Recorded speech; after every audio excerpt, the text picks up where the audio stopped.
the unit 1, and now we jump into the Good programming. morning, sir. Good morning. Now we jump into the programming part. Okay, Yes, sir. close this, and yes. Okay, so yeah, so for the programming, what I'm going to do is I will obviously use the Google Colab, and sorry guys, I did a video, and that's not yet completed because I want to do that as a series so that we will have all the details on one video itself. So once it's completed, I will share it with you guys.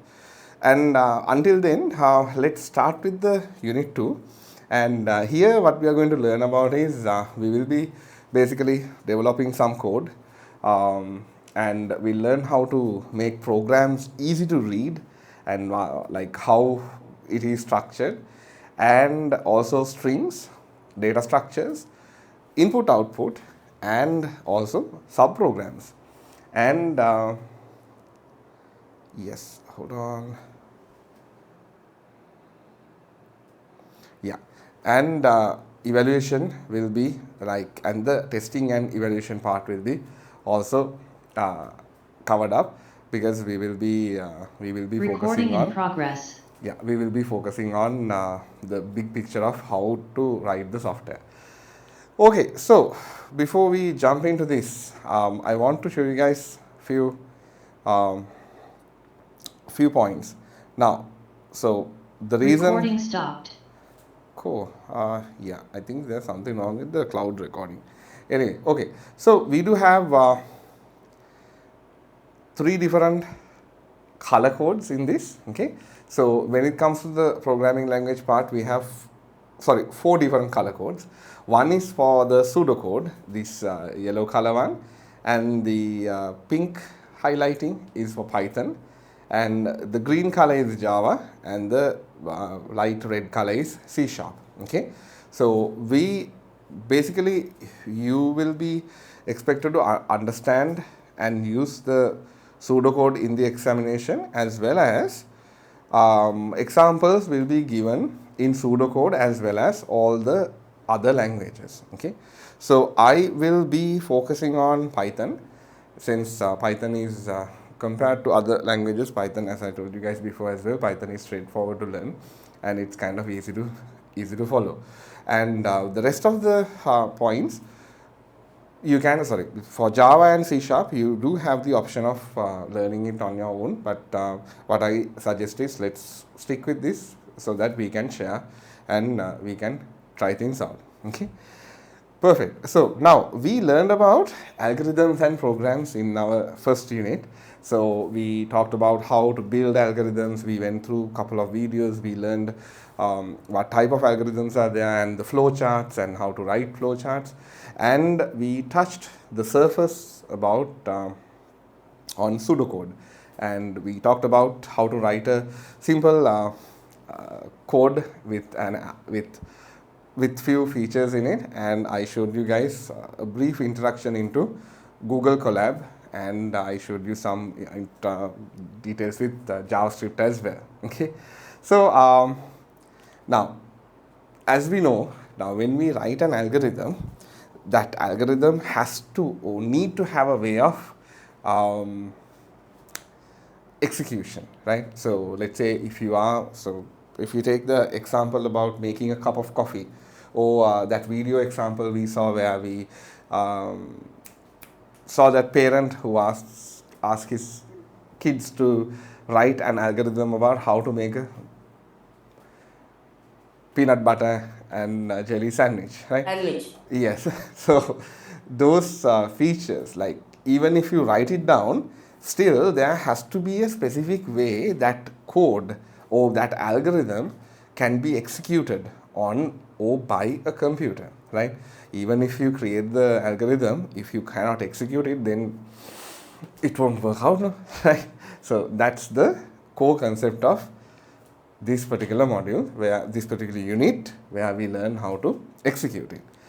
Okay, so here, as this part of this unit, we will learn how to write the program, and by using a high level programming language. When I say high, right, really high level, because as I told you guys previously, in briefly we went through, like when it comes to programming, we do have the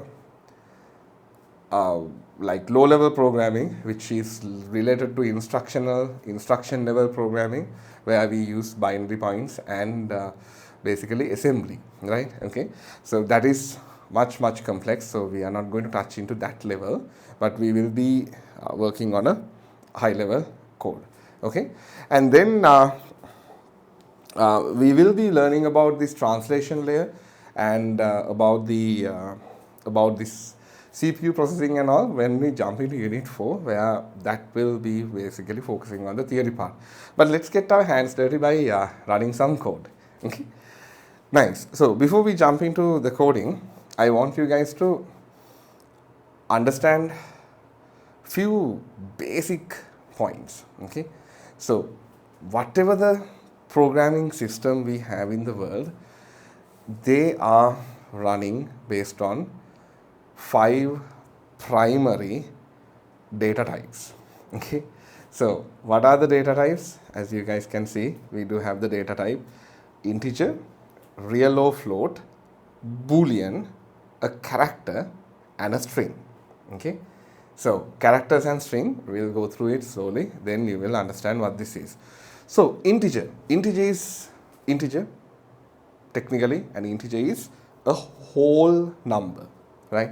So an integer is basically a number which is falling under the category as a whole number. So examples, if you take a look at the examples, you can see, so an integer can be 30, right?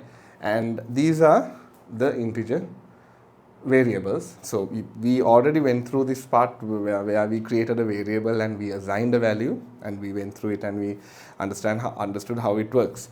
So here you can see that we have 2 variables, age and number, and here these values are actually binded as integer values. So they are whole numbers.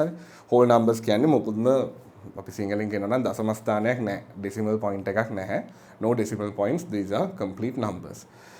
Then we tap into real and float. Okay, so real and float are basically numbers with a fractional part, or with a decimal point. අපි සිංහලෙන් කියනවා නම් දශම ස්ථානයක් එක්ක. හරි. So these are like, see, so sometimes we use this word as well. Sometimes we use the word as real numbers, which is also again similar to floats, as well as we call it as, so when we say floats, that's actually a short term for floating point values. Okay, so real or float numbers, or real numbers or floating point numbers, is basically numbers which you will have a decimal point. Okay, so obviously when it comes to applications and all, having a real number, a floating point number is normal, right? Let's say best example is if you take something like geolocation. So geolocation, we do not have integers or single numbers or whole numbers, because it always goes with couple of digits, where since you have to get the exact coordinates, right? Otherwise, okay, forget about the geolocation, just think about the temperature. So if you want to validate the temperature, obviously that temperature should be in a float value, right? It would be something dot decimal point some value, right? So examples, we have weight. So weight can also have decimal points, as well as price. So price is also, a price will obviously have decimal points, because let's say if you think about a big system like a shopping cart or something, once you get this shipping and all these taxes and everything added on top of it, then obviously that's going to be part of that's going to have a specific float value, right? Okay, then we have our good old Mr. Boolean. Okay, so we have the booleans. So Booleans are simple values, so it's just true or false. Okay, so it can be written as multiple different types. Sorry, we have two types of writing this. So either you write it as true or false, or in programming we do use 1 and 0 as well. Okay, so here, as in the example, that is not mentioned as 1 and 0, but here, like when it comes to actual coding, sometimes without using the keyword as false or true, we use to show as 1 or 0. Okay, that's about Boolean. I hope it's clear, and we'll understand this heavily, like we'll jump in deep once we get into the coding. I'm just giving you guys a like an overview. Okay, then we have characters. So characters means these are single letters. Okay, so single letters, so they can be a symbol, a number, or even it can be a space. අපි text එකක් type කරනකොට you keep spaces, no? So the space is also taken as a character, right? And then these are the main 4 data types, and there's a fifth one, as I told before. So the fifth one is basically a collection of characters. If we want to create the word hello, HELLO, then if we add it as single characters, it will be HELLO, right? It will be 5 different variables with 5 different characters. That's going to be a massive load to the system, right? Because you will have 5 different variables. But when it comes to a string, the string allows you to have multiple characters in it. So that means if we take something like this name can have a long character list as it says Catherine. Likewise, okay? Or type is equals liquid. Okay, so are you guys okay with the types? Any questions? No, sir. No. All good? Nice. Okay. Perfect. Then let's actually jump in and let's see how this particular thing works. Okay, let me switch my camera. So go to switch here, and the scene will be switched to 2. Nice. Perfect. Oh, sorry, I think I shared the wrong.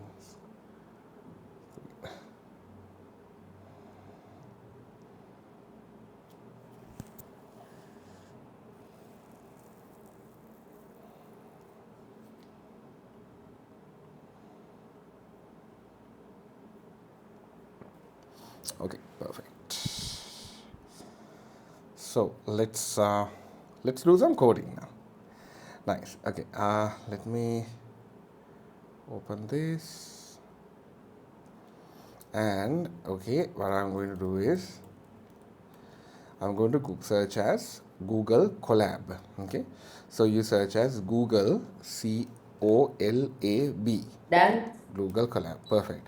And you can go to Google. You can go to collab.google.com. You ended, right? Okay, perfect. Others also follow, okay? So you go to Sir, is it okay if I just use the application on my desktop? all good. Yes, perfect. The only thing, yeah, Can it's, you send the website link in the chat box? yes, sure. It's if you have it already installed, you can easily use it perfectly fine. Otherwise, just try out Collab, because the fun part with Collab is you can actually save it and you can share it. That's the thing. So that would basically let you share your code with anyone technically. Okay, let me make myself a little bit smaller. How can I change this?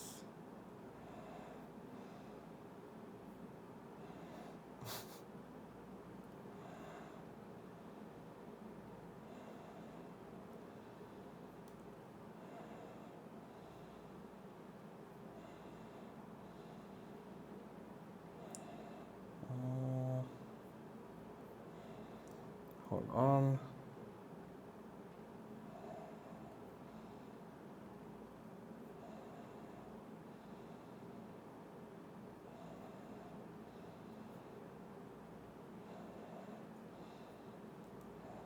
Wait a second.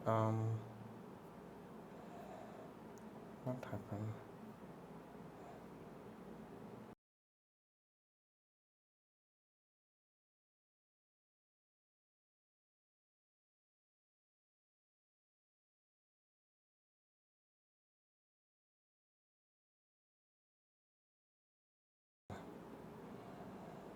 Let's see. Okay. So, perfect. No problem. I'll just continue as it is. I think.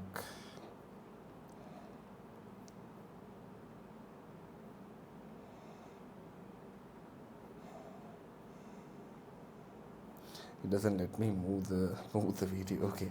So yeah, let's work on this. So perfect. So once you are here, technically you will be actually greeted with this particular screen with some details in it, and here you have the option of, by clicking on code, you can actually open a new code line. Okay, you do have that option, or you can actually go to file, and you can click on new notebook in Drive, and it will automatically create you a new notebook instance. Okay, so both are the same. It will basically create you a new notebook instance, and on the top here, now you have the option of renaming this. Okay, so you can just put any sort of a name here. So I'll put it as Unit 2 Edexcel CS Unit 2 and Unit 2. Okay, and what I'm going to do is I'm going to share this. So this is the fun part which we get, because I can share this like as we share a Google document. I can just copy the link and I can send it to you guys. So let me put it on the chat. Okay, yeah, I just sent it to everybody on the chat, and I sent it on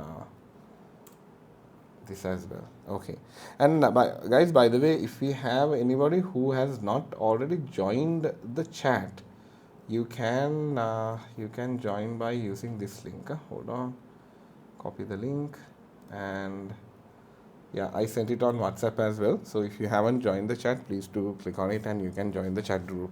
That would be easier. Okay, nice, perfect. Okay, now we have a fully fledged running console of Python running on Colab. Okay, so let's see how this works. Now if you click on this connect, okay, in this drop down, I'll just quickly explain you guys what this is. So what this does is, this actually creates something like a virtual computer. Okay, so technically your code has to be processed at some point.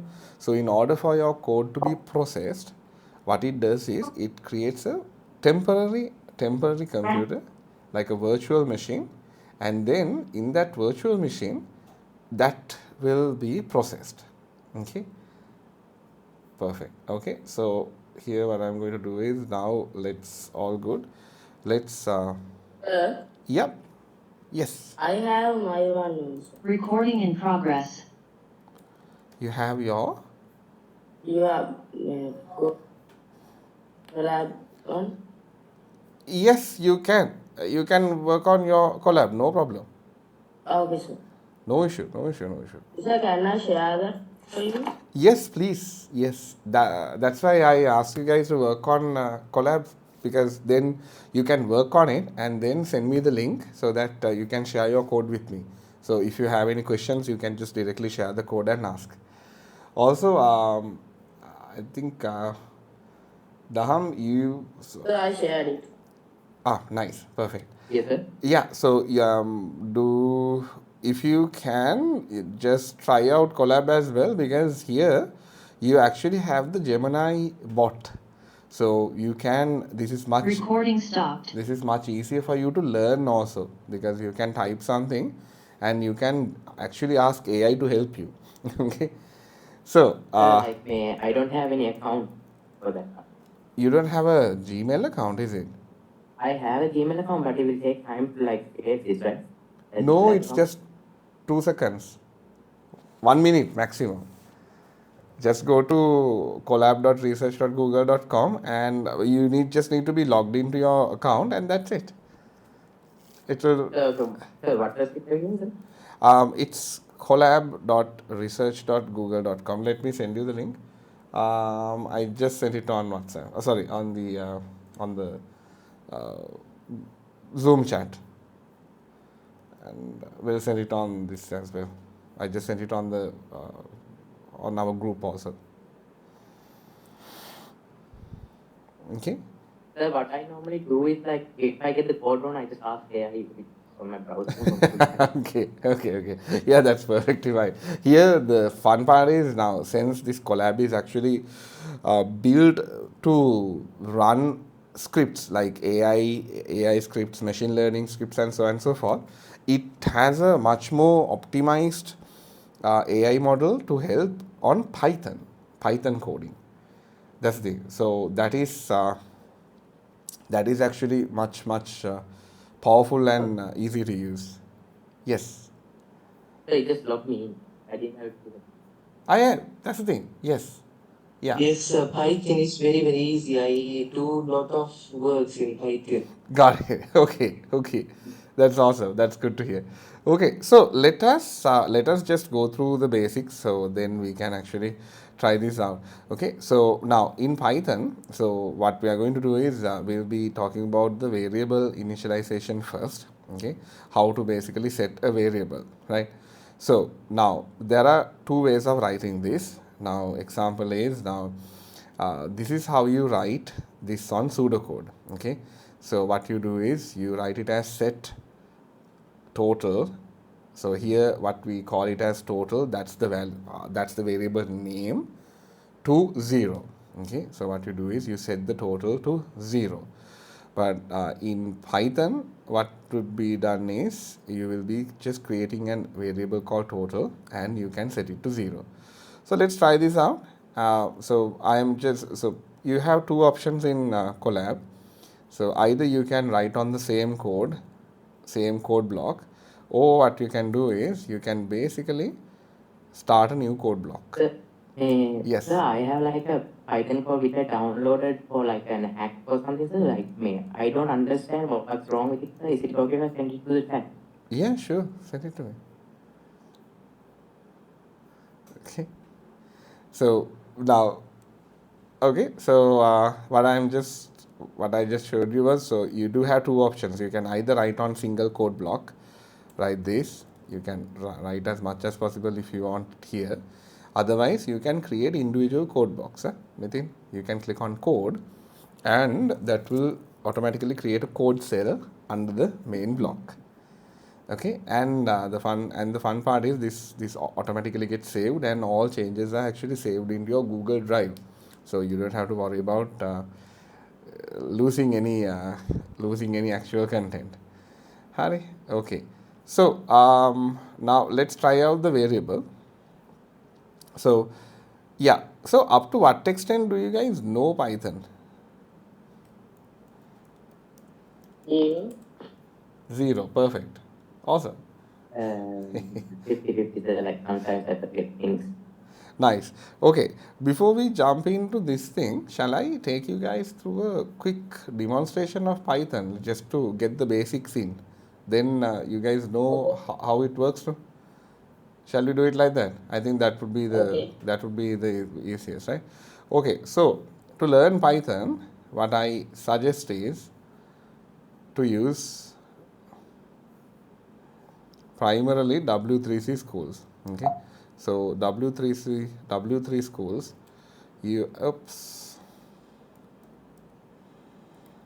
W3 schools, if you search as W3 schools Python, you would get a nice Python tutorial, which is from my personal perspective, this is one of the easiest and the most clearest Sir, version, can you send which it is the. on chat box? Yes, I will send it. Hold on. Yep, I sent it on the Zoom chat as well as I'll put it on the. Oh, sorry. Uh, Recording in progress. yeah, I sent it on chat as well. Okay, so let's go through this and we'll do a quick Python lesson so that you know how it works, right? Okay, so nice. So the introduction is okay. There are two different programming languages in the world. Okay, so the difference is now we have compiled languages and we have runtime languages. Okay, so the different runtime compiled languages. Okay, so how it works is if you take a language like Java or C Sharp, what it does is it basically, so you write the code, okay, and once you write the code it will basically process it and compile it. Okay, we will be learning this since when we jump into the fourth unit, but give me 1 second.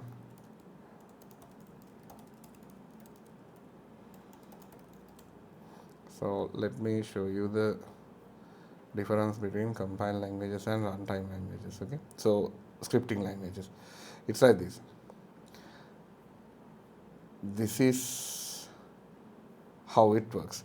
So now compiled languages and interpreted languages or runtime compilation languages, how it works is you basically Java, C++, TypeScript and C Sharp, .NET, all these languages, what they do is you first run the code, you type the source code, okay, and then there is something called a compiler.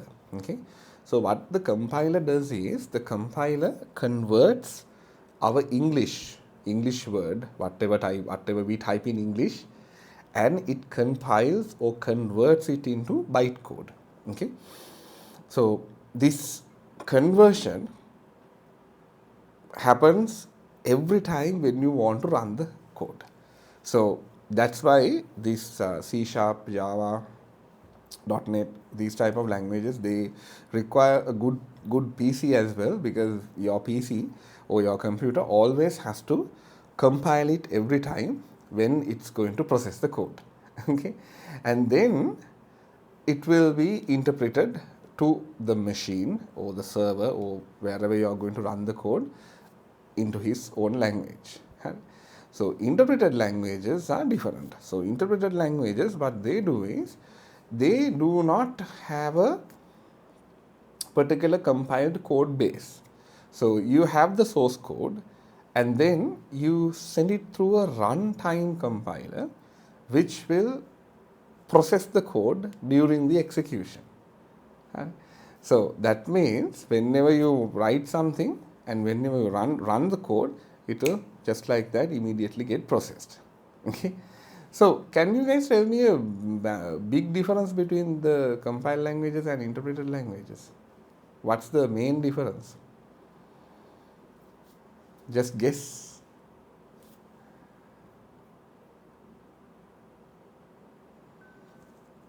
මොකද හිතන්නේ? I'm downloading your file by the way. Yeah.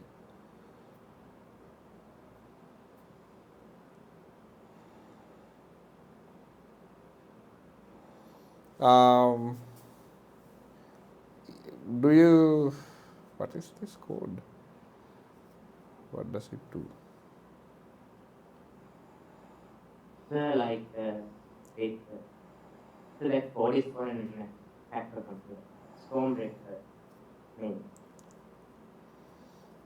It gets the check dependency, import check.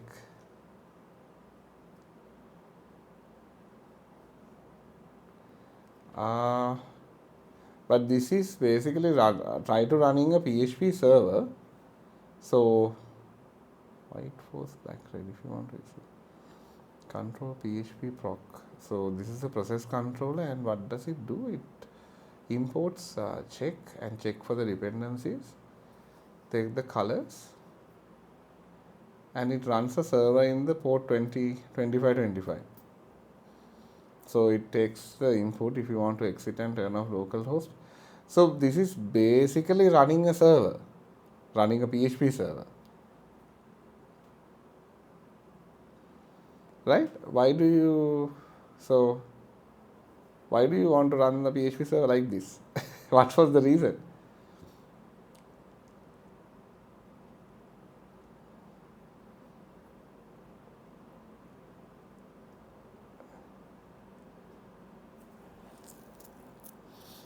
Okay.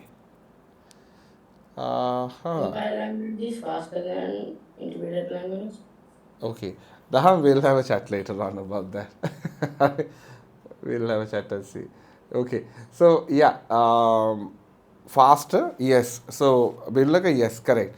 It is faster. Okay. So, now it's like this. So, the main difference between these two are compiled languages. Once it's compiled into the byte code, that is unreadable, right? So let's say if you build a software, if you build some sort of an application and build using Java or C Sharp, and if you give me that code, then technically I have no way of opening the code because that code is compiled. I can't read the code. You got the idea? I get a compiled single programming file. But other way around, when it comes to interpreted languages, when you write some code and if you are trying to give that as a program, you have to literally give the source code because the source code gets executed every time. So when it comes to Python, there is a way for you to compile it and build executable files. That's something totally different. But apart from that, the code is open. So it is open source. Got the idea? So compiled languages are mostly... What is that middle thing? Like, What is it? I think he's talking about the Linux logo, the penguin. The Linux. The middle. Okay, yeah. So this is the Linux logo. This is so usually the penguin. Penguin is the symbol when it comes to Linux. So it says you can compile it into all three languages. Harry, is it clear? Shall I jump in? Okay. So perfect. So in simple terms, so Python can run in almost all systems as long as the Python interpreter is installed. You can actually process Python code. So simple terms, how to print something, you can easily, I'll just delete one of these. Delete. Yeah, okay. So you can use the print statement, print, and within parentheses, whatever the words you type in, which can be a string, which can be an object. yeah, I sent my Google Colab. Yes, please do send it. I can access it. You sent it, right? Yes, Okay, sir. let me open this up. Okay, I need access. Okay, I just sent you the request to give me access. You might have received an email or a notification asking to give access. Hari? Okay, so let's quickly jump in.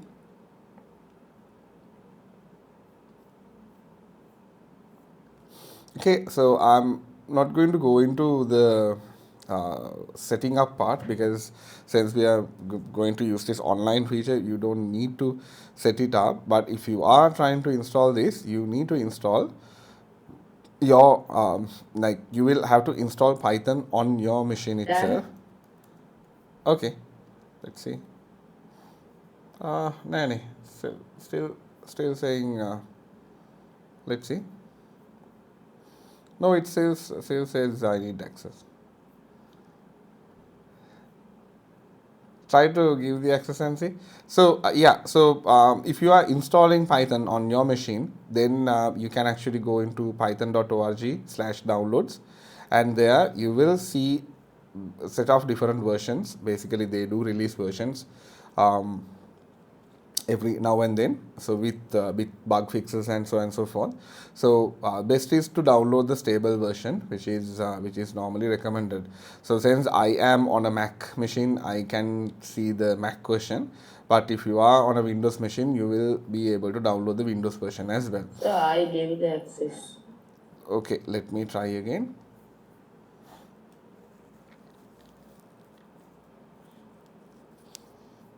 නෑනේ තාම නෑ.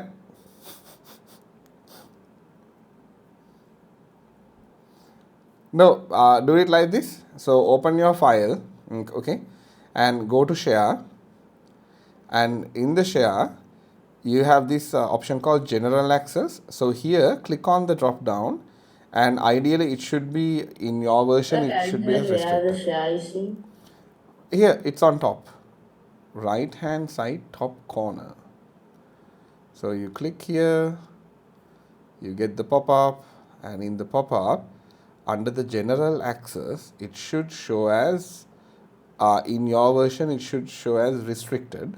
So just change it to anyone with the link, and that's it. And then click done, and then to whomever the link you share, you share the link, we all get Okay, access sir. to it. Done. Okay, nice. Now let's see. Yeah, now I'm getting it. Nice, perfect. So this is what we were working on that day, right? No, මොකද්ද මේ photography එක? You created a input. Nice. Perfect. Now you're working on this too, so I can see your changes as well. That's perfect. Thank Okay. you, sir. Nice, perfect. Okay, I'll keep that link saved. Nice. Okay, so to go forward with the syntax, okay, so just I understand in Python. So the thing is, Python has a little bit of a weird method of indentation. Okay, now, so if I take something like, okay, so I'm on this online compiler. Okay, so I do use this for a lot of examples because it's kind of easier. So let me close this advertisement. Why isn't this getting blocked? Okay, nice. Okay, perfect. So if you take something like JavaScript, your conditions will be actually move this forward. Yeah, so when you add a condition, that condition will always have a certain curly brace wrapping it up. Okay, now example is, Excuse me, sir. yes, shoot. Is there any practicals on the computer science exam? Yes, there is. Yes. So yes, so just let me show you something.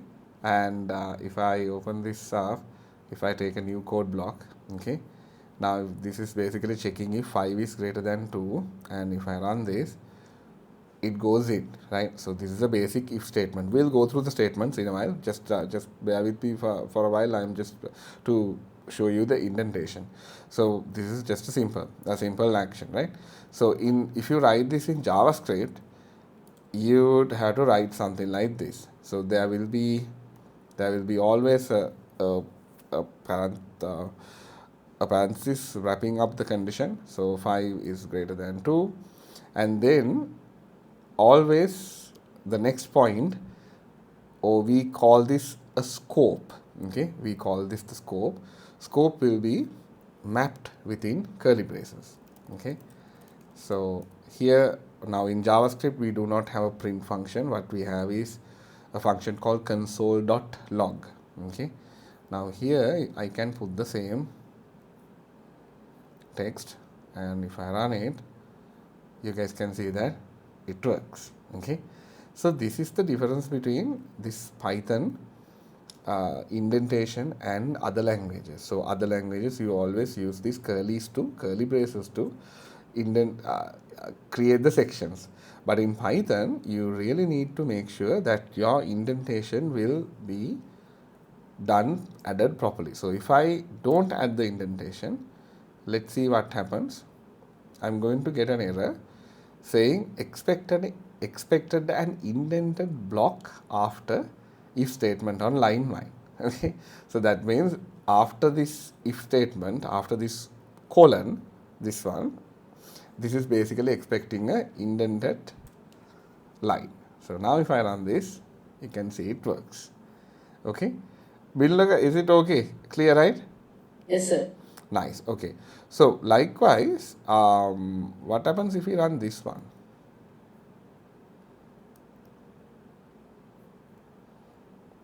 Still it works, right? So what it does is, like this particular indentation, even if there's like lot of spaces, it will not take that into consideration because what it is looking for is an indented line. But there's a problem. Now, if you have couple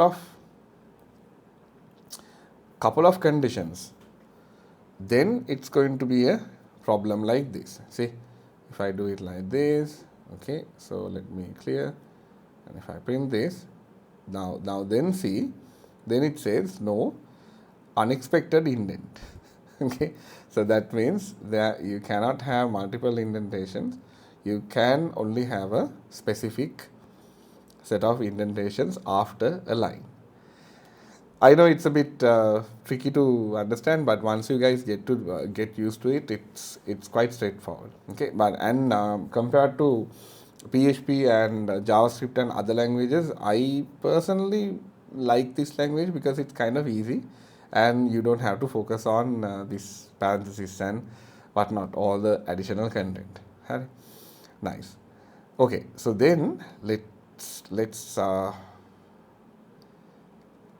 I'll quickly show you the comments as well. So comments, it's quite straightforward. You put the comment starting from a hash tag. Okay, so let's say if I need to put a comment here, I can just put it like this. Check if the first value is greater than the second, like this. Okay, but in if you run this in JavaScript, then it's a bit different. So here you add the comment using double forward slashes. Okay, so if I add the same comment there, it would be the same, it would act as the same. Okay, got the point? So that is how you add Can you comment. share the link of that? Yeah, I already shared it. Let me send it on the WhatsApp group. Yep, I sent it on the WhatsApp group also.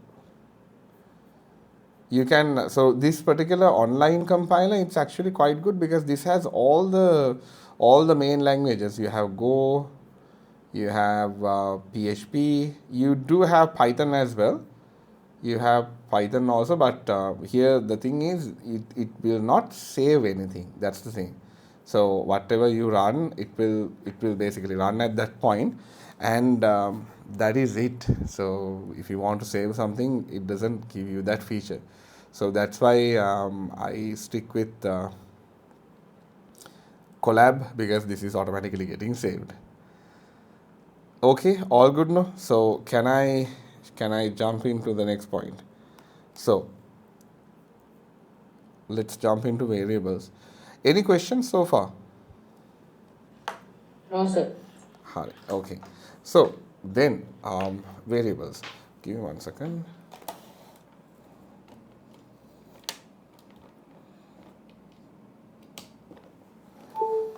Yeah, okay. So we have variables, creating variables. So variables, it's basically something very straightforward. So you don't have to define anything. You can just put a value. So I'm going to leave this as it is. I'll open up another code block, and we'll say how to create variables. Okay, so a simple variable can be created like this. So let's say if it is a number or integer, we can call it as, yeah, it's automatically generating the content. Okay, we can do something like this. I'll call this number. Okay, and let's do a print. and if I run this, you guys can see the number 5 is returned, right? Okay, so that's the typical way of defining a variable. So you just put a variable name and you add a value. So let's say if we add a string name John, you don't need to add the semicolons. It just gets added because of, since I'm used to code a lot in PHP and JavaScript. Okay, so yeah, it automatically gets added since since my hands are used to adding it. Okay, so yeah, that's how you define a string. Okay, so let's check the next most important point, which is basically converting the numbers and text. Okay, so we do have a problem. Now let's say if somebody is adding a value or inserting a value into the system, and if that value does not match the same type of the value which is required, let's say I'll just leave this as it is. Okay, I'll add another code block. Okay, and we'll say get a number. Okay, so print enter a number. Okay, and then you can get the input, and then let's print out the number and see. Okay, now running. Okay, when you run it, now you can see that it's basically asking for a number. So if I put 10, yes, that is taken as 10, right? But if I put something else, let's say if I put hello, now the hello is also taken in, right? Taken as a number, because here in the input we are not validating anything. We are basically taking the input from the user, right? But this is what happens if we try to do some sort of a validation or a calculation. Okay, let's say we have another number. So okay, let's do it like this. Enter your age. Okay, age, and then your age in 10 years will be okay, and let's add 10 to age. Okay, so if I try to add 10 to age like this, what will happen? So if I'm running this, okay, so let's say my age is 16, then if I press enter, I'm getting a error. Okay, why is this error coming? Any clue? මොකටද අයි මේ error එක එන්නේ මට? Can you guys guess?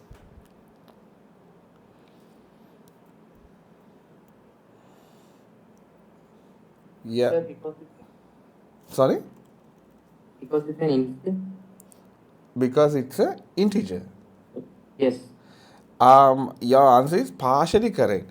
We get this error because we are trying to add a value to add an integer to a string,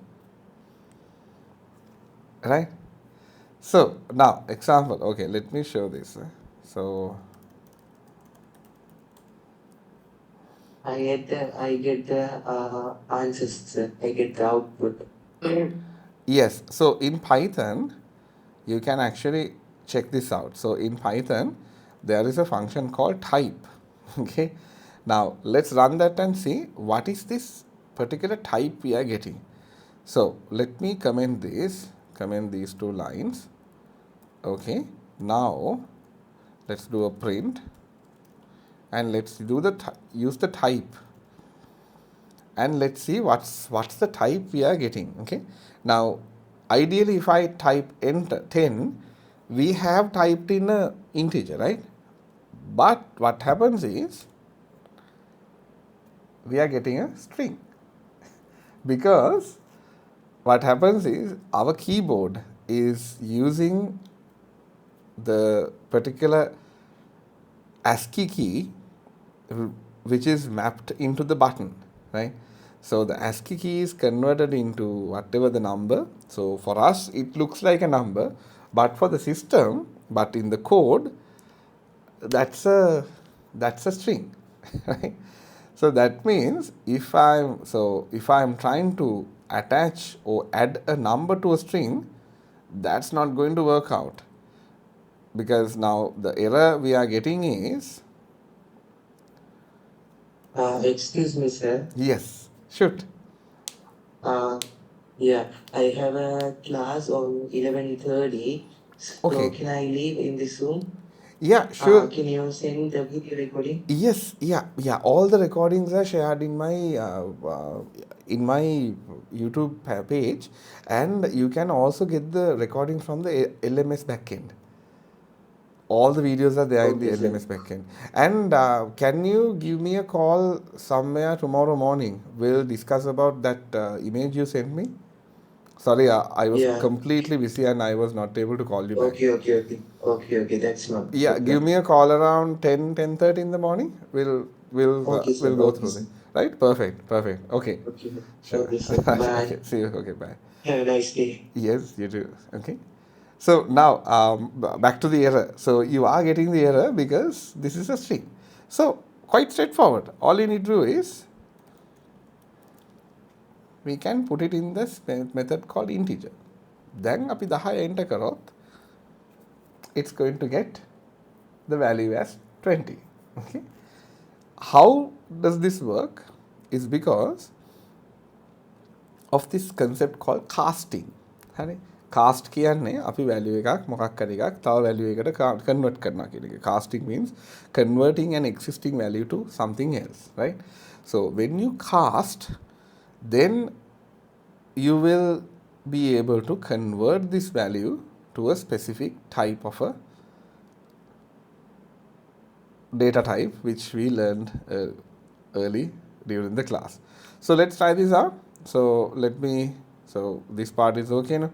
So let me open up another code, okay, and we'll do a print.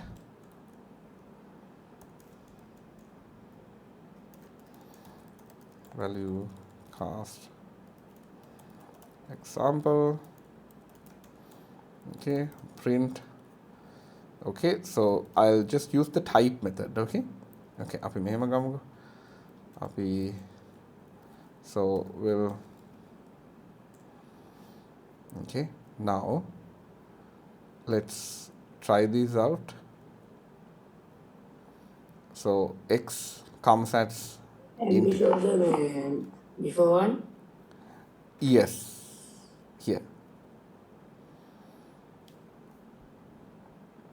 All good? So I send you the same code to the tab. But different. Nice. Yeah, but your age has to be casted. So this line has to be there. Otherwise, you are going to get the error. Oh, sorry. Yeah. Okay. You basically add the cast into the input. That is also 100% possible. No problem. Okay. Yes. So that's a short way of writing things. That's perfect. You can actually, like, if you really want to make this smaller, you can write it like this as well. You can basically, let's say, print. You can write it in 2 lines. Print, enter your age, and then you can do another print, and your age in 10 years will be, and here you can actually put the total value like this. Nice. This will also work. See, you can write it in single line as well. But what I suggest is, sorry, yes, go on. No, sorry, sir. I thought. Yeah, sure. Okay, no problem. So yeah, so you can do write it in single line as well, basically concatenating everything into a single condition. But try to expand it a little bit, because end of the day this is getting processed, compiled. So technically, even if if you have this in separate lines and variables, that is perfectly fine. Unless you are building an industry standard high performance software which has a whole different meaning, but in this case, since we are still going through learning, so it's perfectly fine. Okay, so yeah, Binulaga, are you tracking all good?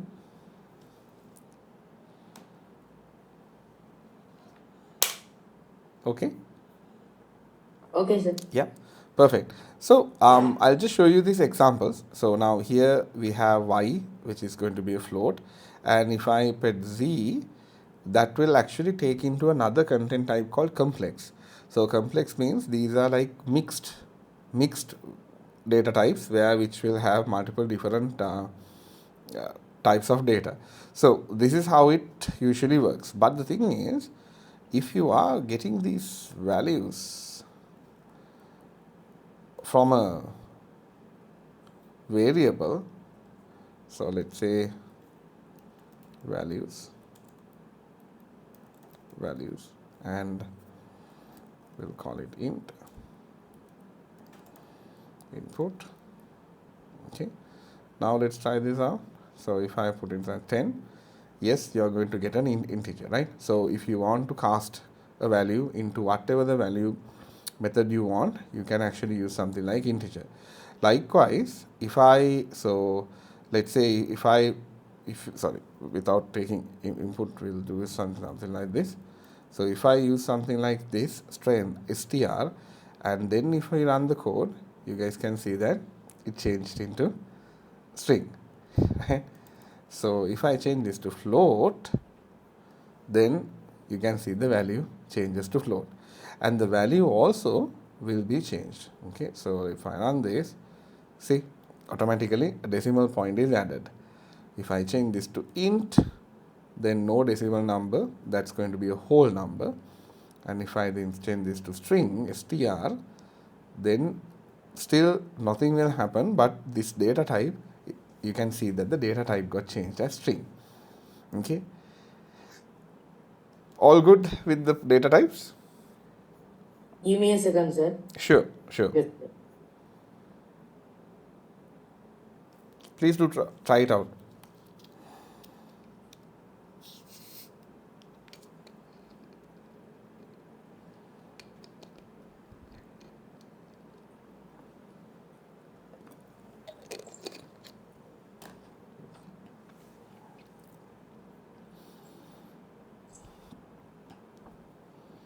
Shall I go?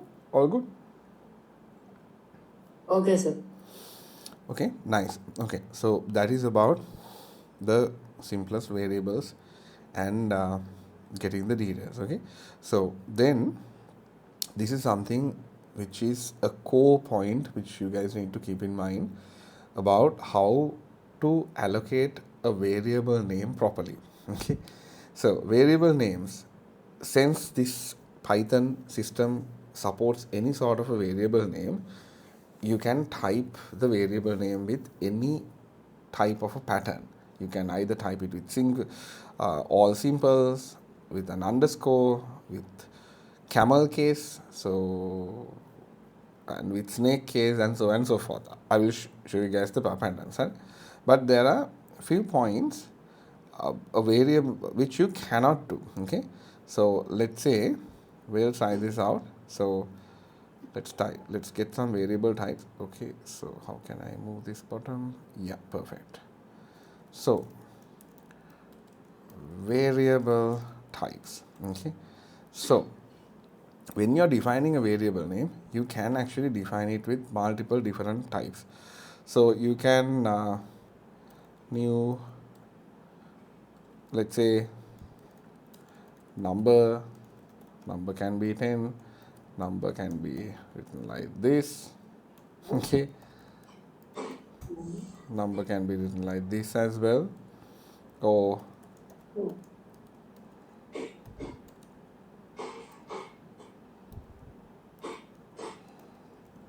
can write it like this as well, right? Okay, so if I run this, all of them actually works. Okay, and at the same time, you do have the option of adding underscores in front. you can write something like this as well. So this will also work. See, that also works. Okay. So 3, 4, and 5, right? So that also perfectly works, right? Now, this is what you cannot do. Okay. Let's say if you start something like this.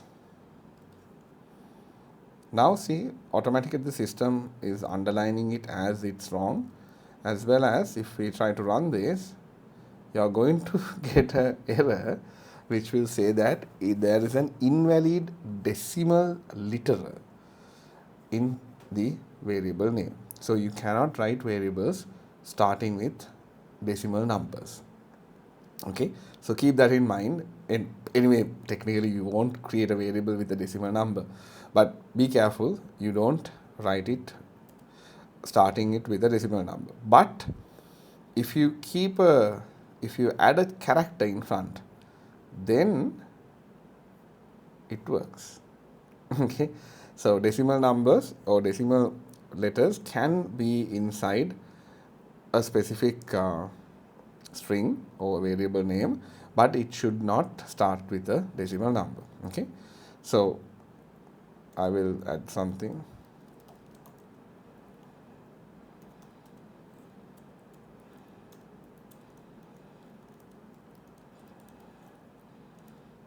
Okay, now if I try to run this, I'm still going to get the error, even if I'm not running it. So I'm just going to keep it commented, as well as then the next one is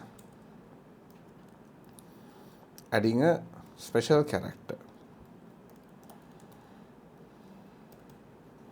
See, this also will not work. If I run this, again you are going to get an error saying that the target must be a list of list over tuple. Okay, so if I change this to something else and hyphen, see, it's basically getting different errors because those characters, they do represent different attributes or elements or different actions within Python.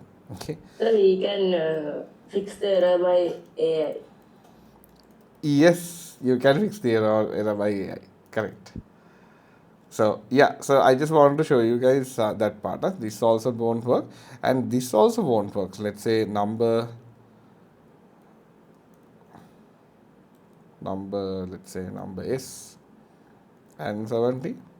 This also won't work, right? So it actually takes as invalid syntaxes. Okay, so keep in mind, so variable names, you can have any type of variable name which will contain characters from alphanumeric characters and underscores. Sorry? We have to do that. You can try this out, but I have already shared this, so I'm just showing you the points. So try it out, but let's jump through. So I'm just going through a Python example. Okay, so one more thing when it comes to variables. So here, this is the one. Yeah, this is the one. So there are a couple of other ways of assigning values to a variable as well. So keep this in this try this out. So let's say if I add new add a couple of values directly to multiple variables. Okay, so let's say something like this. We have x, y, z equals 10, 20, and 30, and if we run this, you can see it's basically allocating the values exactly to the same order. Okay, that's the point about allocating multiple values. Perfect. Is it clear up to this extent? All good? Yes, sir. Sure. Nice. Okay. Yes, sir. Now then, let's jump into data types. So data types, we already went through it. So there are some examples in this.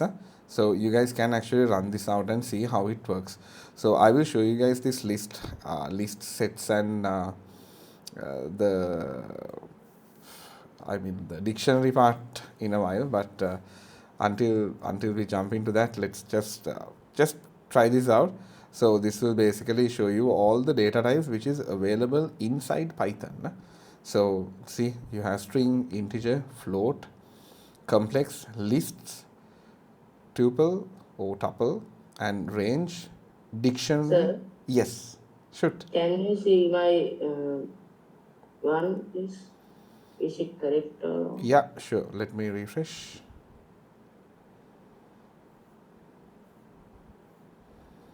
Cool. This is the one, right? You have created a list. Yes, sir. Yes, this is correct. You are basically adding items to the list. Yes. මම මේක තමයි කිව්වේ collab එක use කරන්න කියලා because you can learn a lot of out of it since it helps you to code. Thank you, sir. Sure, perfect. That's good. Great stuff. Okay, and then so for the data types, you can actually try it out. I'm not going to go through it right now itself, but once we jump into this, we'll see how it works. So yeah, numbers we already went through it, how it works. Casting also, I took you guys through this. I showed you how the integer, float, and string works. And strings, we talked about the strings, which is basically the text, right? Okay, so in strings, there are few things you just need to know. Apart from the basic stuff, there are ways for you to slice strings. Okay, slice means, let's try this out. So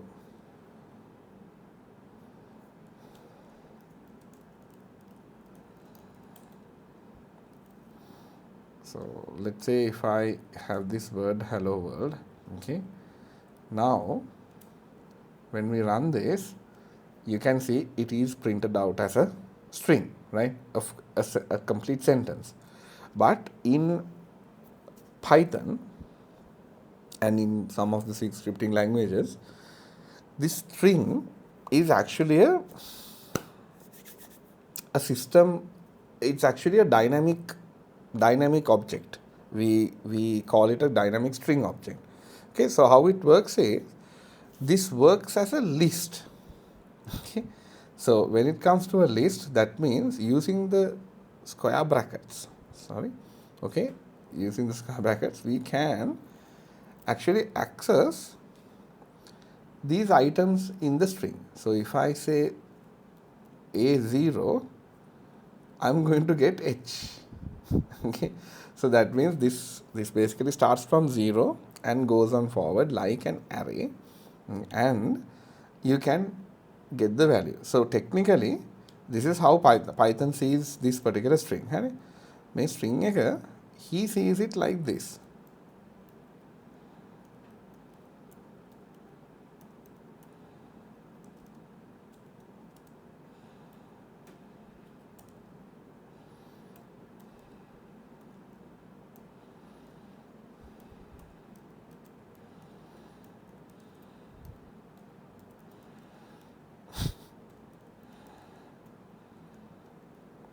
Okay, so technically, so this is how the Python system sees this tree. Monkey characters, individual characters. So he actually sees the string as a certain set of characters. Hello, it's HELLO 5 characters. Same system. So Python actually sees this as HELLO as 5 different points, which is an array starting from the position as 0. So 0, 1, 2, 3, 4. So if I say 4, I should get O. Got the idea? Right? Is it complex or clear?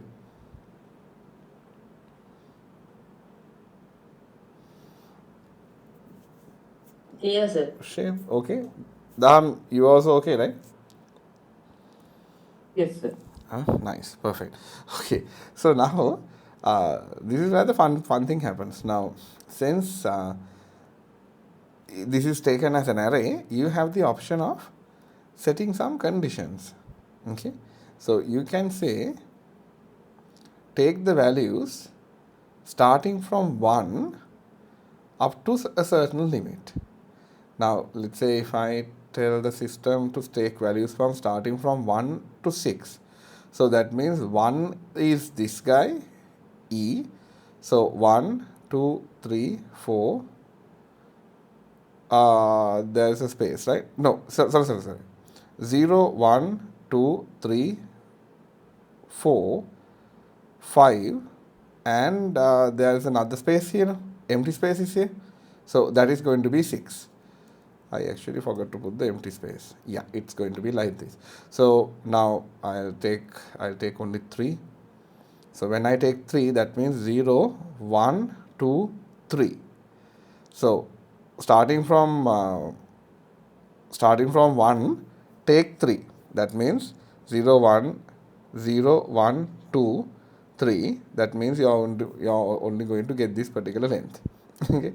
So likewise, you can actually get the length of items. Okay, so let's say now here I specified something specific.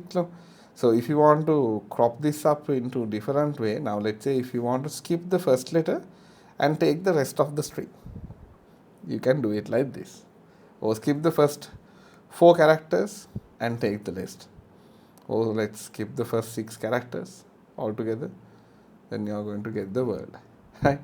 And then after the 6 characters, let's say if we need 2 characters, we can just do it like this. Otherwise, other way around, we can say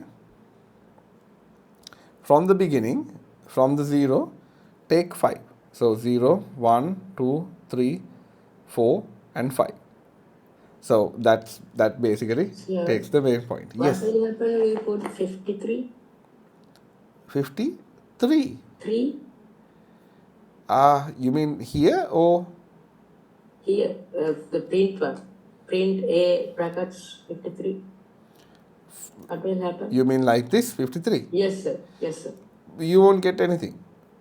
This will give you an error saying it's out of the range. No, sir. With the 2 dots. Okay, so if I do it like this, then in what? In front of the 5. In front of the 5. Okay. So then if I do it like this, then I'm getting the first and 5 characters. 50, in front of the 53, the 2 dots. You mean something like this? Yes. Still, I'm going to get the whole word, because here what we are basically saying is starting from 0, take 1 character, or starting from 0, take 5 characters. So when I say starting from 0, take 53 characters, it doesn't have 53 characters, no? So it gives you the full data set. Oh, yes, sir. Right? But if I just put this like this, then it's going to be a empty point, because this is going to start from character 53. So there is no character 53, no? You get an empty string. Okay. But if I remove the colon and if I then try to run this, then මොනවා පිස්සුද කොහෙද මේ කොහෙද 53ක් තියෙන්නේ කියලා. Because මොනවා කොහෙද තියෙන 53ක් කියලා. Because technically this only contains a certain number of characters, so you don't have a 53rd position. Okay, that's about slicing. Is it okay? All good? Hari? Clear the shape? Yes, sir. Yeah. Okay. Perfect. Then there are some string modifications. I'm not actually going to jump into this one, so you guys can try this out.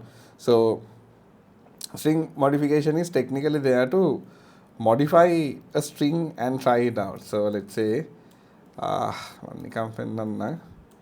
let's say if you want to convert this entire string into uppercase, you can use the upper command. Okay. Otherwise, if you want to convert this to lowercase, you can use the lower command, right? And then if you want to remove the white spaces, you can use this command called strip. And likewise, there are multiple different commands which will basically help you run this. So white spaces means like, okay, so let's say if I have 10 white spaces at the end, this would basically wrap it up. But if I don't add the white, if I don't strip it, then you can see the white spaces are printed. But if I strip it, the white spaces are removed. Okay, so this is actually used like commonly being used because you strip empty characters and spaces. Also, we have the replace. So replace will replace some content.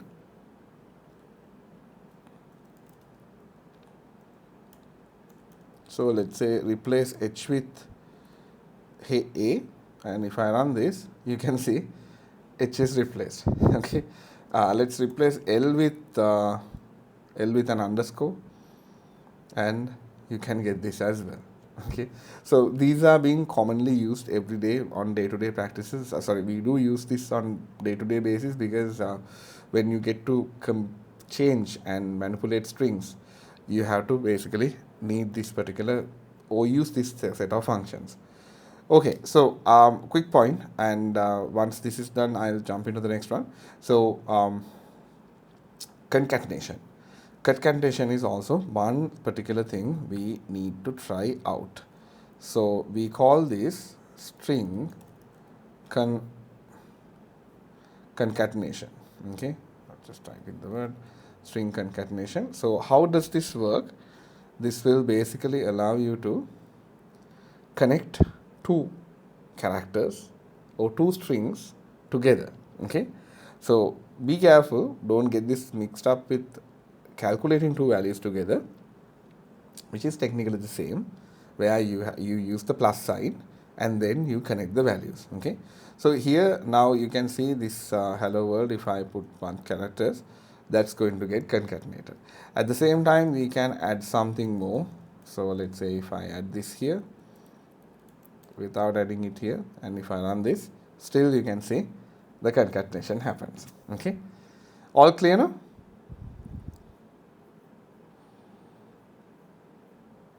Yes, sir. Sure. Okay. Now then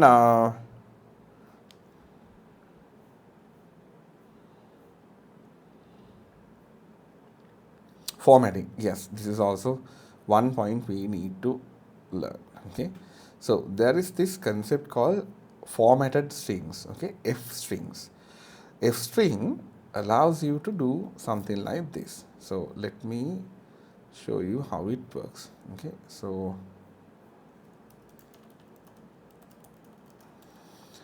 let's take a value age, and let's try to print this here. So if I put it as age, you guys can see it doesn't work, right? It's basically not getting the value. And at the same time, if I try to add this like the way we did the string concatenation, see what happens. It says cannot concatenate a string since this is not a string, right? Since this is an integer, this is a number, it does not let you concatenate. Concatenate means connect it together, right? එහෙම වුණාම the only version is we'll have to cast this into a string. So str. Okay, so now you can see, since I casted it, now it works. Okay, but this is kind of like a hassle, right? Every time when you want to print something, you have to keep on casting it and do all this like test and do all the validations. So, yes. Can you see my one, please? Yeah, sure.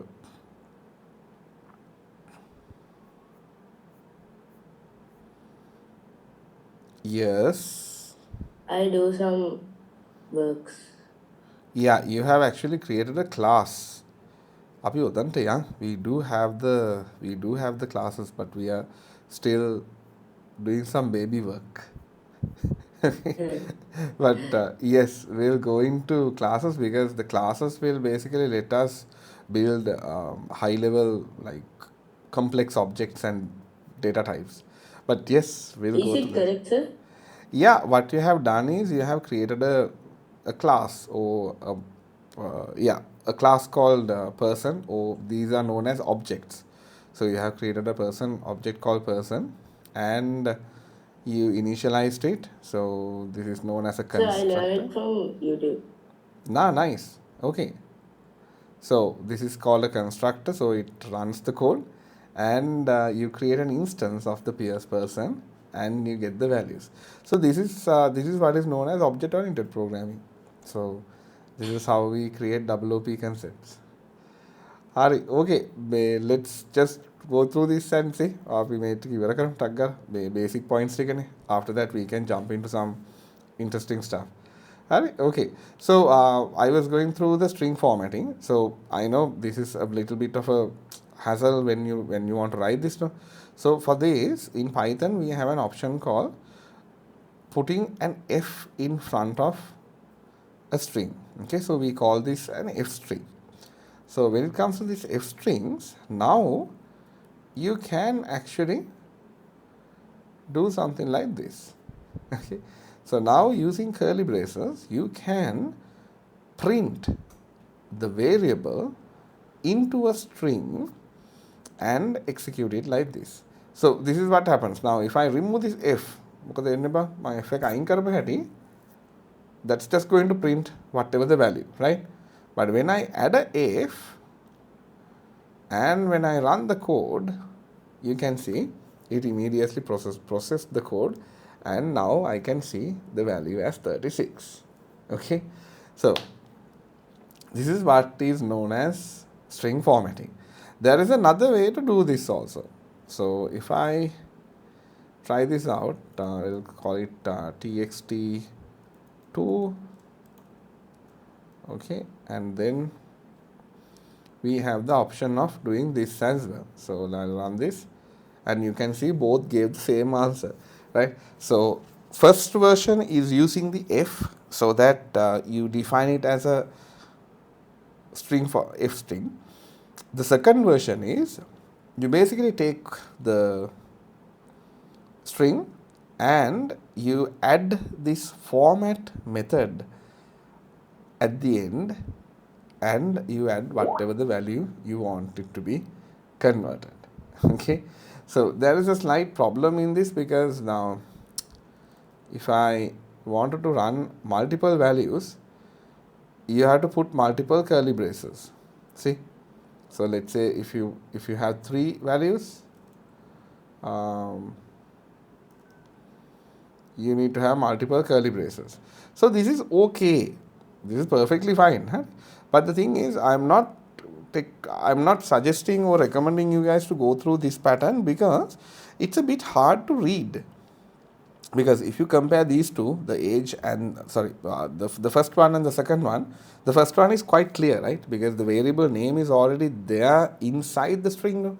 So you can just read and see, okay, this is the age variable, done deal. But if you go into the other version, there you can see it's just empty spaces.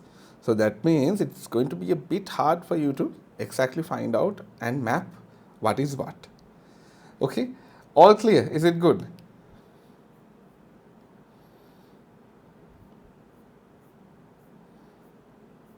Binulaga and Daham, both all good. Any questions? Sir, can you show that thing? Yes. Please? Can you try out both the options?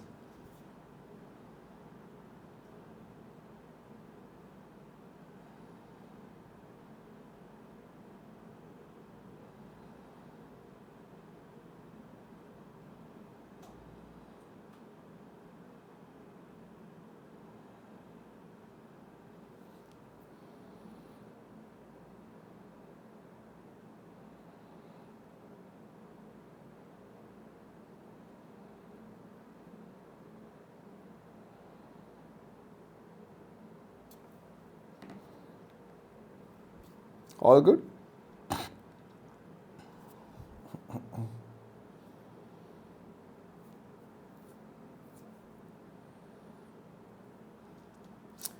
shall we jump back to the module? Yes, sir. Okay, perfect. So, nice. Let's get this thing started. Okay, perfect. So, let's go through the work, our activity, like the workbook, and see what's there to learn. So, yes, so initialization, and assignment. So, we just tried this out and we learned how to set this thing done, right? So, we basically created the variable, attached the value to a variable, and we tried it out. That's clear. Then the primary point behind having the types, okay? So the types, we just basically went through it. We saw how the types works and how these type validations are being done, and I showed you guys how the types can be casted, okay? So that part is also sorted out. Then we jump into some selections and algorithms, okay?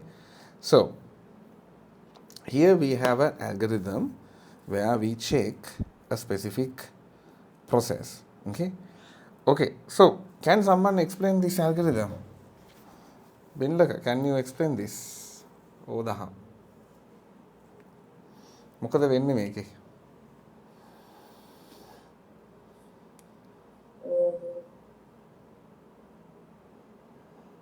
Just no problem, just tell me what comes into your It's mind. marking a paper. Correct, okay. So let's go from the start. Yes, paper. Yes, so this is basically marking a paper. So this is about getting 3 marks, right? So what's the input? Start input 1. Yeah, so we take 3 marks, Input right? mark 1, 1, 2, mark 2, mark 3. mark 3, and then we get it to a Each condition. mark 3 greater than mark 2. When Yeah. it is no, it's going to Check. is mark 2 is greater than mark 3. Yes, please do use the keywords. So if mark 1 is mark 1 is greater than mark 2, no, then we check again if mark 2 is greater than mark 3. Okay. Okay. So then what happens if no? No, input mark 3, Output. output mark 3, enter. If it is yes, then we output mark Yes. 2. And in the first condition, if it is yes, then we check. Is mark 1 greater than mark 3? No, output Mark mark 3. 3. Yes. And is mark 1 greater than mark 3? Yes, output mark 1 and Perfect. Okay. So when you look at this, what is it's the bit of confusing. no, but okay. So slowly read it and again and try out to find out what is the algorithm about. So we take 3 marks, and so what's the end expected result?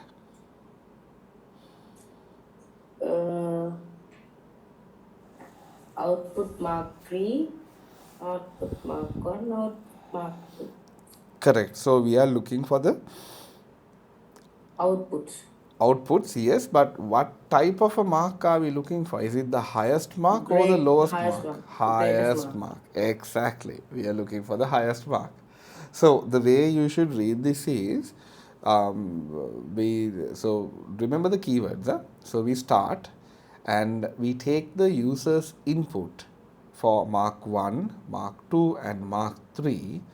Then we check. So these are the keywords. Then we get into the first condition, where in this condition we check if the mark 1 is greater than mark 2. If no, if that condition fails, if no, then we check if mark 2 is greater than mark 3. If that is also no, then we output the mark 3, because that means mark 3 is the highest. If it is yes, then we output the mark 2, and if the first condition is yes, then we check, we'll have to go with another check, right, because we are taking 3 marks in. So then we check if mark 1 is greater than mark 3.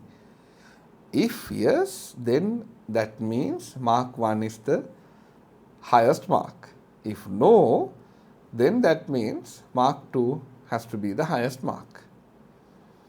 Got the idea? Yes, sir. Okay, nice, perfect. So shall we try this out? Shall we write this and see? So let's try the condition. So we'll go with the Python, which is going to be the red color highlighted one. So up you can leave lesson. Cool. Okay, so let's write mark 1. In the book? No, Sir. in the book, but the Python book, like the collab book. The online book. Online. Okay, so we'll just say input.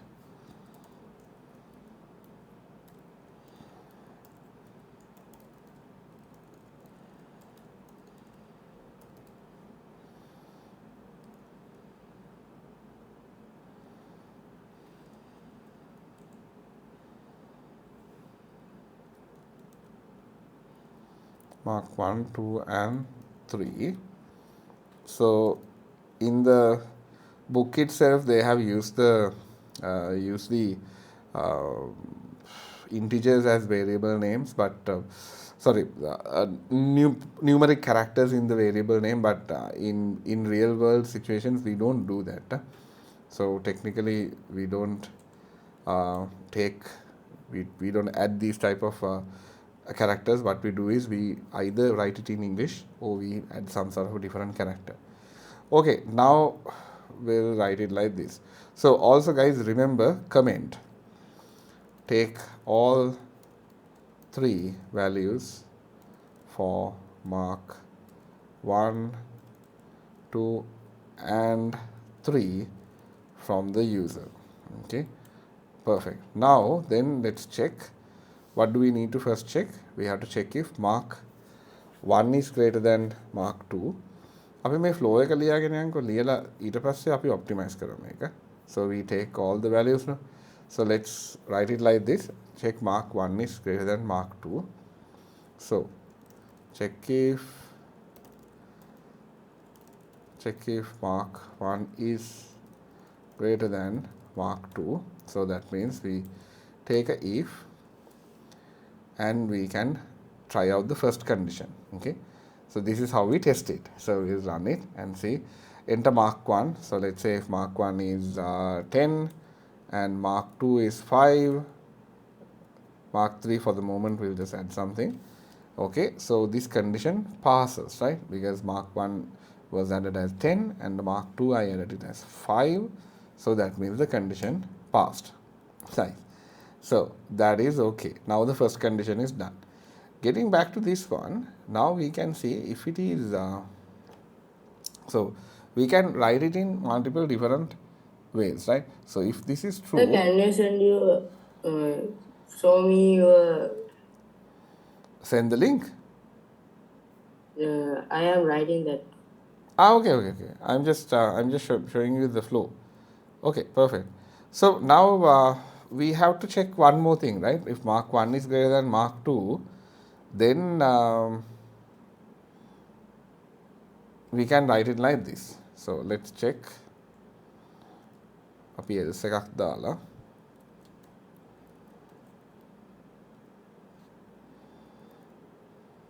another if, and if that fails, we can say mark 2 is greater than mark 3. If it is greater than mark 3, this is getting printed out. Okay, here we have another problem, but here we need to have another condition where we check mark 3 is greater than mark 1 is greater than mark 3. Okay, now let's run the code and see. So I'll add the mark 1 as 1 2 and 3. So ideally, you get the mark 3 is greater than mark 2. Okay. So this is the basic algorithm which I wrote. Okay. Let's test it again. So we just checked if the mark 3 is greater. So let's put 1 and mark 2 as 3 and mark 3 as 2. Then we should get the mark 2 is greater than mark 3. Perfect. That also works. Let's check the first one then. So we need to check all three instances. Huh? So for mark 1 I put 5, mark 2 I'll put 2, mark 3 I'll put 3, and you get the output as mark 1 is greater than mark 2 and 3. Okay. Now the algorithm is done. Okay. So did you guys get the idea? It's all good. Shall I show you the difference between what I wrote and what is there in the code? Look, are you still writing this? So Wait a minute, sir. Sure. Take your time.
How is it?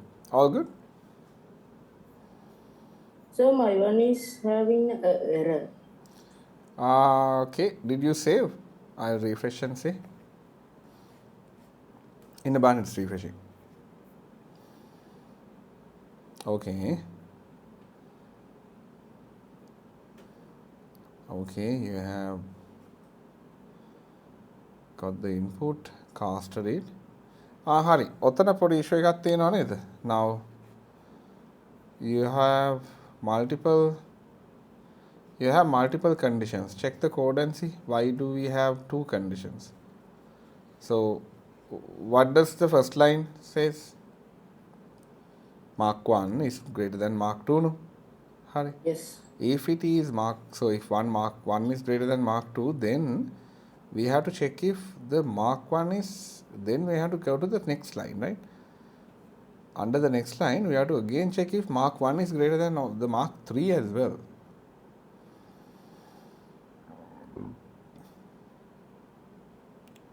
Got the idea?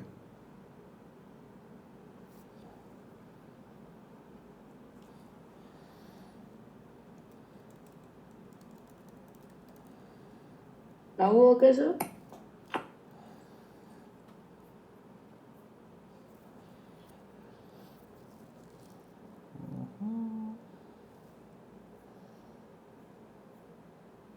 Yes. So you check mark 1 is greater than mark 2. Cool. Mark 1 is greater than this has to be 3. Right? That has to be 3, and mark 2 is greater than mark. So if this is there, then this is mark 3 is greater than mark 1. Okay. That's okay. Now, then we have another issue. Now, else එක තියෙන තැන වැරදි. මේ indentation issue එකක් තියෙනවා. See? Okay. And then if mark 2 is greater than mark 3, and then here it's straightforward. You don't have to go in down. So in the else, you just check if mark 2 is greater than mark 3, and මෙන්න මෙතන else එකක් ඇතුලේ එන්නේ නැහැ print එකක්. So here you have an else. හරි. And then මම මේක තමයි numbers දාන්න එපා කිව්වේ මේ. It's easier when you write it without numbers. Come on, share. Cool. Hurry. I can't save it apparently.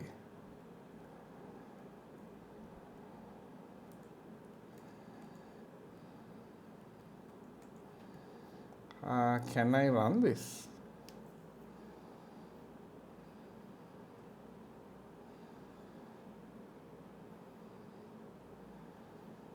Can you see the changes I did? No, sir. Okay, so that means it's not getting synchronized. I can't actually change anything. I can look at your code, but apparently I can't change anything. Okay, let's see. 1, 2, and 3. Mark 3 is greater than Mark 2. Yeah, okay, it works. Let's do it and see. Let's see 1, 3, and 2. Mark 2 is greater than Mark 3.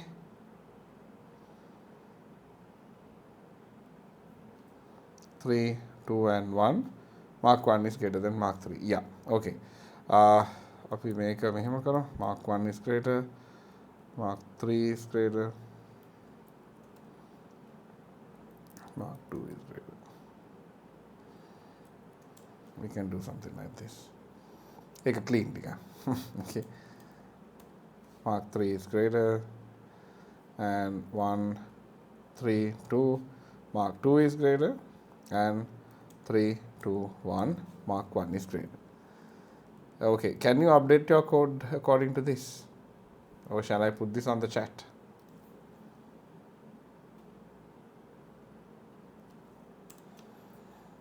Okay, so I just sent it on the chat. So try this out. And okay, so now this is what I want to show you. Now this is the, let's say, the simple and sweet way of writing this, right? So we can actually optimize this algorithm to be much more efficient. So this is how I wrote it, because I want you guys to understand the flow of how these conditions are made. But now if you take the textbook actually gives you a simple 3-line method of doing this. Okay, so I didn't want to confuse you guys at the beginning, but so that's why I wrote it in the simple way. So let's say you can let's say compressed and optimized way is this. So simple and sweet way is the one I taught you guys on the top, but the compressed and optimized way is we can actually compact these conditions together, right?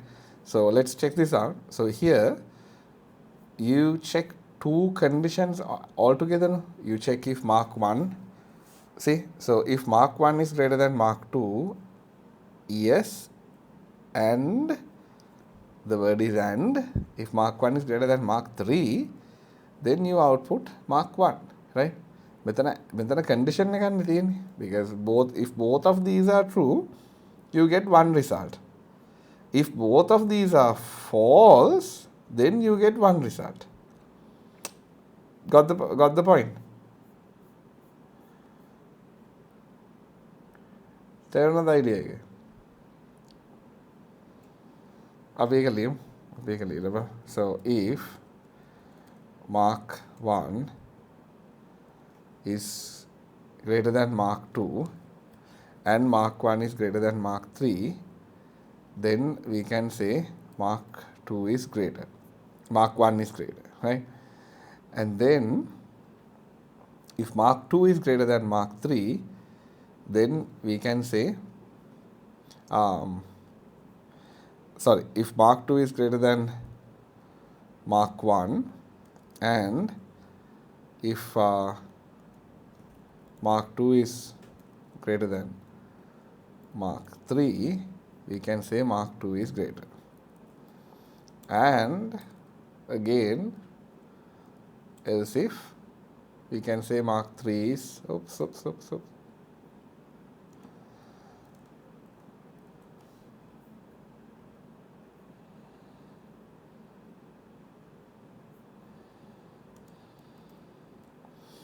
And we can say if mark 3 is greater than mark 1 and mark 3 is greater than mark 2, we print mark 3 is greater. So if I run this, let's say if 1, 2 and 3, I'm getting the mark 3 is greater message. Okay. Did you guys understand the difference? So this is what is there in the example code. Okay. So it basically double checks all the values and it prints out the value. But here what I did was I wrote it in a way where you can read and understand. So we basically jump through multiple conditions. So the sweet and simple way has 1, 2 and 3, 4, 5, 6 conditions because it checks for 6 times. But the straightforward, compressed and optimized way, we just run 3 conditions. If 1, 2 and 3 is basically greater than the rest of the components, you just take it out. Okay. Any questions? Is it complex?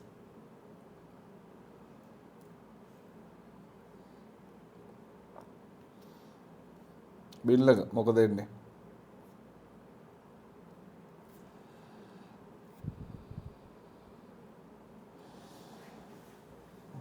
All good. Daham, any questions? No, sir. Okay. You understand the differences, right? The difference between these two? Yes. Nice. Okay. Perfect. So these are the two major differences when you're writing an algorithm. Huh? So you can actually write it according to the specific way where you can split it up into pieces, or you can just write a couple of conditions which will basically go through it directly and give you the output.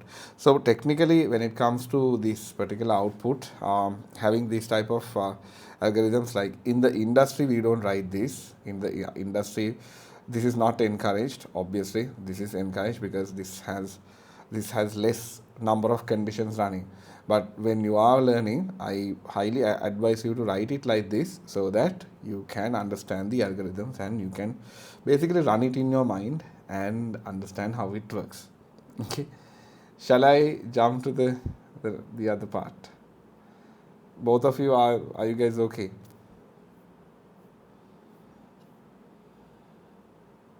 Yes, sir. Okay, perfect. So, yeah, we'll talk about the relational operators, and yeah, we are technically running out of time also. මේ කරන්න ගත්තාම මේ classes වල වැඩේ හරි ඉක්මනට වෙලා යනවා නේ. It's since we are doing hands-on coding, that's actually going to be a bit taking a bit more time. I mean, time goes really fast.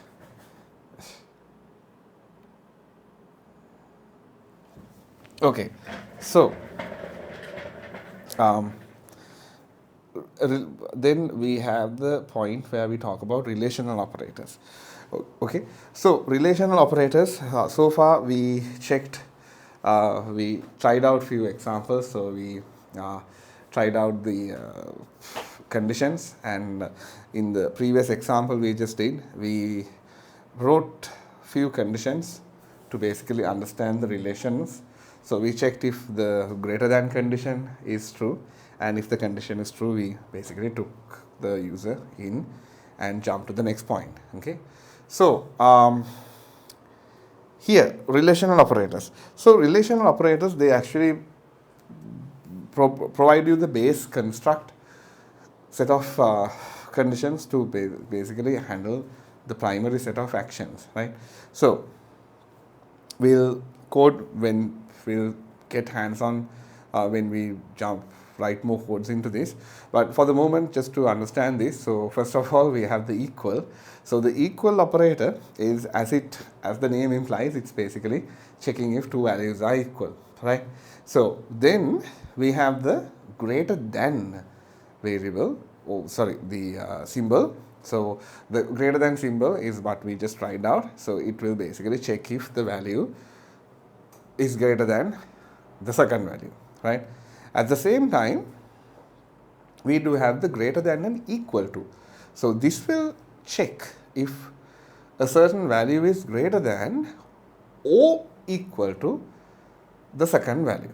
So let's say if we have two values which is being passed dynamically, let's say value number 1 and value number 2, and we just need to check if the value is equal and a value is starting from that point or greater than, then we can use the greater than or equals. Let's say we want to check if the minimum value is 5. Sir, Yes, should. can I check my one now?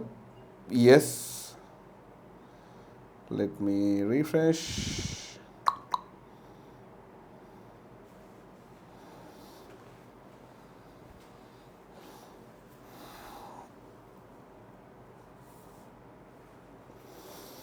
Nice.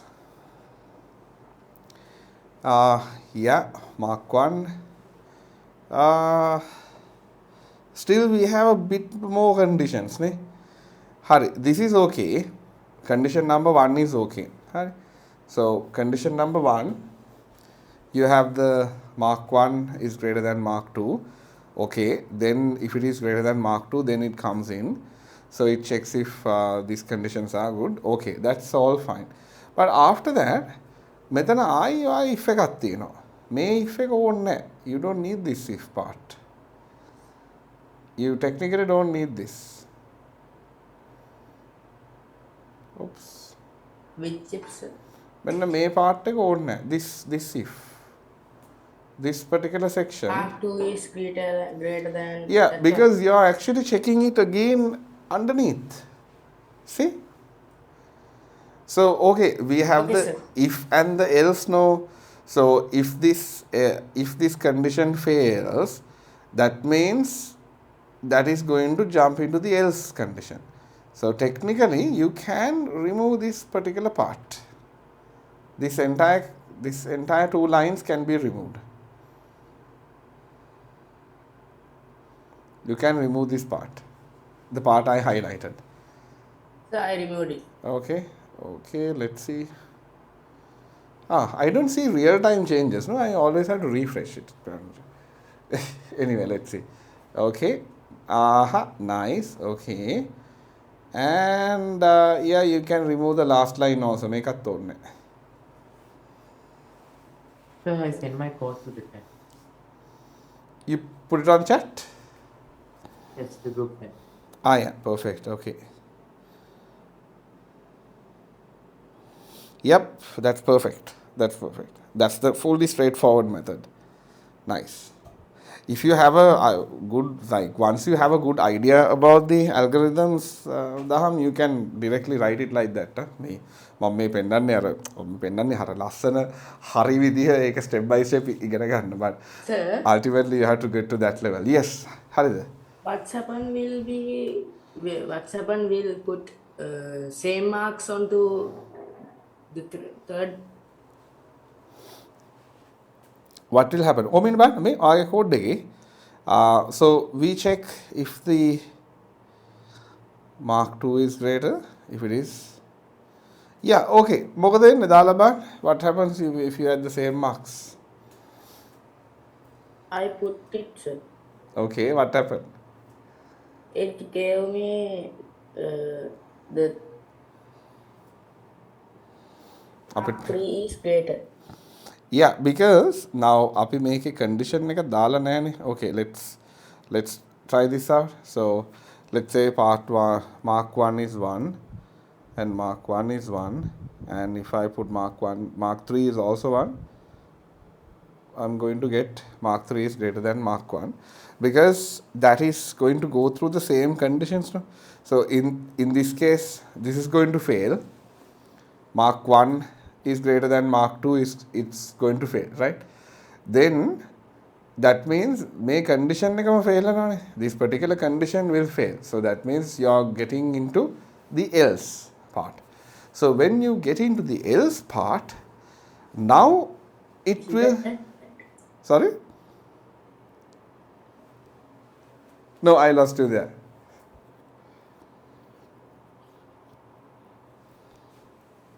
මොකක්ද කිව්වද? මට ඇහුන්නේ නැහැ. Sir, is that? You asked me why is that, right? Yes, sir. Yeah, so now it's like this. So here we check if mark 1 is greater than mark 2, and if both have 1, that means it's not greater than mark 2, no? So that means it fails. It is false.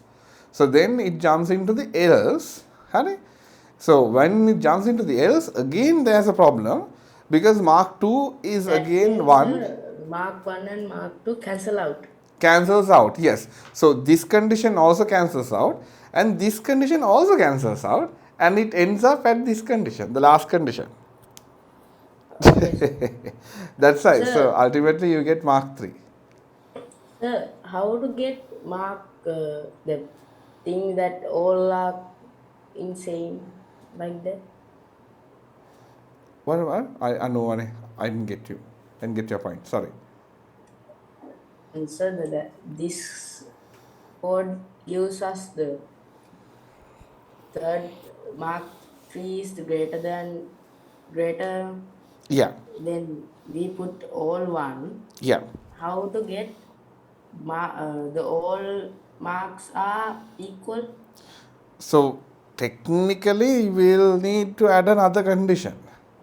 So here, I'm talking about when a test paper is built, we write a test paper and we can put it on a website and check now. yes. The thing that when website gives us this kind of code, the teacher will be confused that mark 3 is greater than like that. When the marks are already equal. Yes. How to get equal? Equal, yes, correct. So for that, so to answer your question exactly, when look at there is this is the point where we get into testing. Okay, now in this case we have not handled that particular edge, so we call this as edge conditions. So like එකම mark එක තුනටම තියෙයි කියන එක, that's a special condition, right? Since it's a special condition, that has to be handled. So example is, now in this case we will have to handle that condition at some point in the beginning, or we will get into that later on. We need to create a subroutine, a sub-route. Sir, can you tell again that? Yeah, so I have a connection issue. no issue, no problem. So I'm in my class, that's why. okay, sure thing, no problem. So yeah, so what I explained was, now since this is a specific condition, that condition has to be checked before the execution of the code. To check if all 3 are equal, we have to check it before the execution, and then we can take it through. Got the idea? Yes, sir. Yeah. Yes. So here this particular algorithm, this particular logic is actually not perfectly fine. This is specifically targeting a specific set of conditions. So ideally, the method you get the mark 3 is greater than mark 2 because this actually ended up at this point. But we need to have another else, okay? And then we can check. So we can easily do that. We can do a else.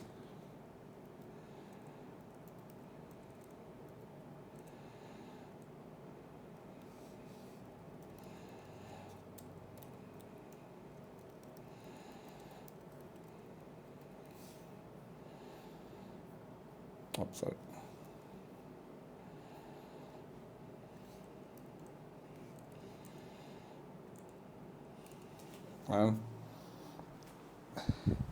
See, okay, so sorry, I'll comment this part because this is getting into the code. So save. So if I run this, so let's say if I put 1 and 1 and 1 and press enter, see, now you saw the result. Now it goes to the last point. It says all marks are the same. Got the idea?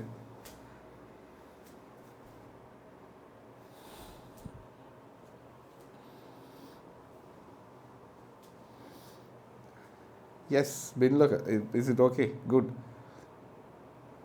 Give me a second, sir. Sure, sure.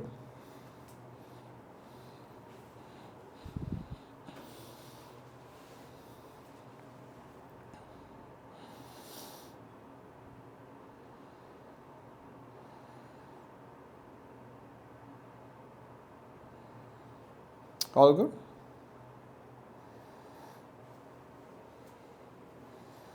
Daham, you got this point, right? The last condition. So if everything fails, we put a final condition so that it will end the code. Okay, so yeah, guys, I think I have to let you guys go as well. So we'll just quickly go through this and then we can call it a day. So yeah, so the conditions we talked about. So we went through the greater than condition, and then also we have the greater than equals to. Plus you have the less than, similar activity, similar action, but it works the other way around. So you check if the first value is less than the second value. Third, just less than equals, where you check if the first value is less than or equals to the second value. And the last one is simply not equals. So if the values are not the same, then we set it as not equals. Okay. So these are the logical operators, and we'll jump into some. These are the relational operators, and we need to jump into the logical operators, which we'll catch back next week. So next week my goal is we'll finish this up, and we need to talk about loops, we need to talk about iterations, and we will do some examples so that we can try out the for loops and the lists or in arrays in other terms. Okay, and also at the same time we'll be trying out the activities. And what's it? Yeah, so we'll learn about generation of random numbers, and we just need to go through few points, and then we can actually jump into the sixth point, where making programs easy to read. So let's finish up the coding part next week, guys, so that we can actually finish up the module itself. So I already taught you most of these points, so when you go through it you will understand that we have already discussed it. So strings, how it works, Sir, and can you send yes, me your Google Collab? yeah, we'll do. Okay, so that's a brief about what we are going to do next week, and yes, I will send the Google Collab.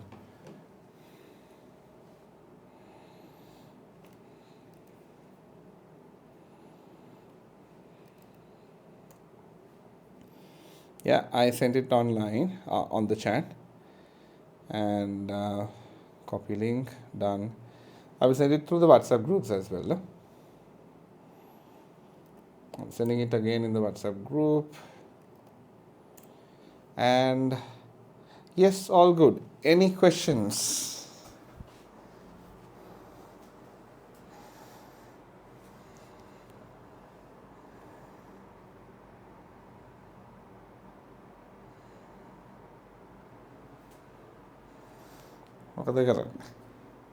Any questions? No, sir. Okay. No, sir. Perfect. Then we'll wrap it up. So if you guys have any questions, please do feel free to send me a message on WhatsApp, and I will reply it, as well as you can share your collab code And if you have any questions, you can basically ask me on that as well. I can go through it and show you the pointers on how to get it done. So until then, play around with the collab and try out the points which I showed you on W3 schools about Python. So you can actually go through this, and you can go through these points and try out how it works. So we have arrays, loops, and all these things. So next week we'll be doing for loops, arrays, lists, and objects, and I'll teach you guys how to actually model a real world data system Sir? on this. Yes. In Should the Google Colab, what is text? this one? Yes. Yeah. So it's basically, so this Google Colab is known as a book. Okay.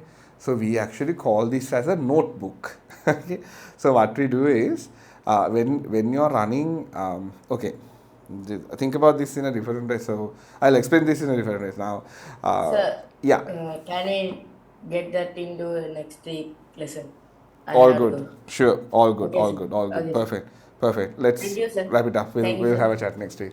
Okay. Thank you, Okay. sir. Perfect. Okay. Daham, all good, right? We'll catch back next week then. Yes, sir. Yes. Okay. Perfect. Okay then. See you. See you. Have a nice weekend.